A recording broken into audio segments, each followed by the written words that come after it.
Hi students, I'm here with my sister to show you a few things I want you to keep in mind when you're practicing your triads and inversions by yourself during your practices. Okay, so please, we'll just start. I'll have my sister play what it's supposed to sound like, and then we'll talk about things that people commonly make mistakes on or don't do, and then how to fix it. So first we'll start with blocked. Go ahead.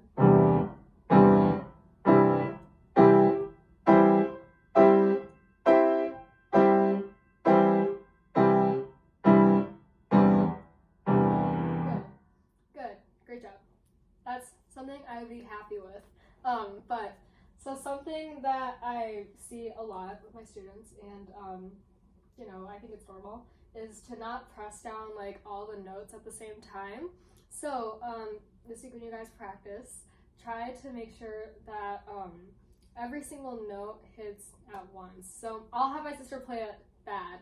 Go ahead, play it where not all the notes go.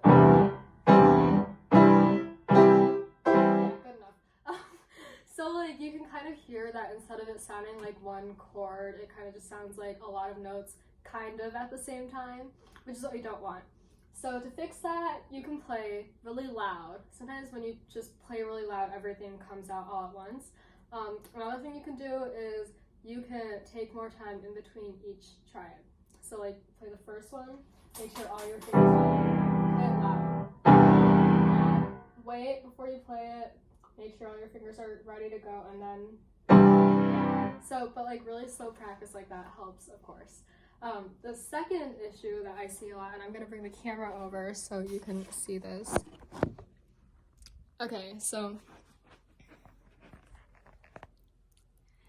my sister's now gonna play the triads and inversions where she doesn't give herself enough time to move to the next chord. So go ahead.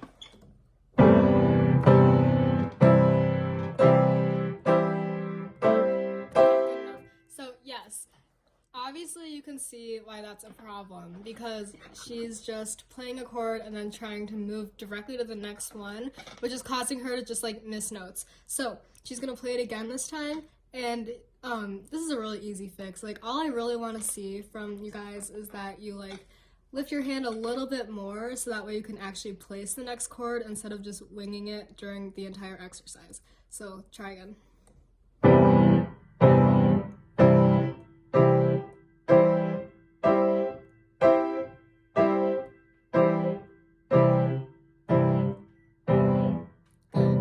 So in that recording, you can see that she lifted and took a little more time to get to each chord, but not so much time that it sounded like she was taking pauses. It was a normal amount of time.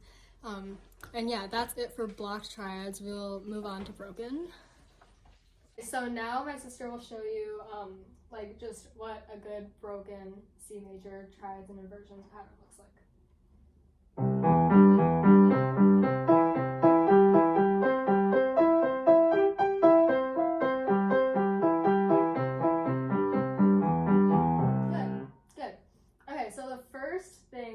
Say is well, first of all, I'd be happy with that.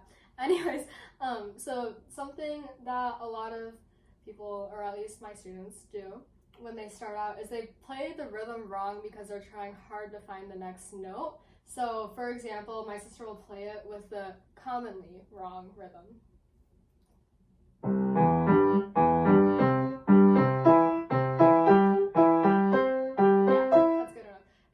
So what happens is there's a gap between the last note of the triad and the first note of the next triad, which I mean, it seems like a small deal, but the goal of playing triads and inversions broken is to get used to the arm movement and just continuous pattern.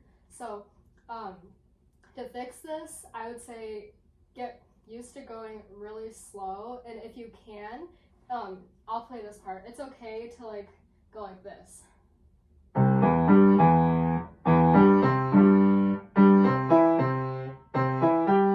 then after, you can just connect the whole thing.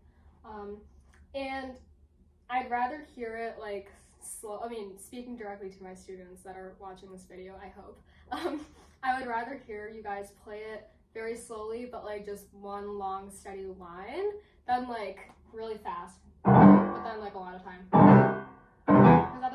sound good, and that's not how it's supposed to be done, so don't do that. And then the next problem is sometimes, although the like line might be okay, like it might be like it might still have the right rhythm of like, you know, 1 2 3 1 2 3. The movement of your arms should also be like steady. So my sister's kind of gonna demonstrate. She's gonna play the right rhythm, but she's gonna like have big gaps in between that you can hear visibly. Okay, go ahead.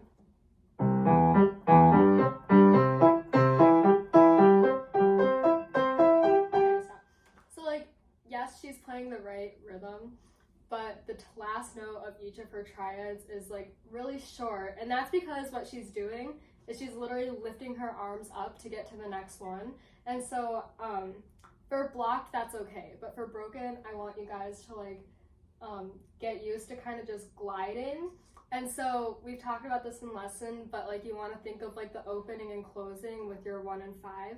So it'll be like open, close, open, for the next one, close to shift. So you kind of just keep shifting your fingers over. So yeah, please think about all of these when you practice this week, and I will see you in lesson.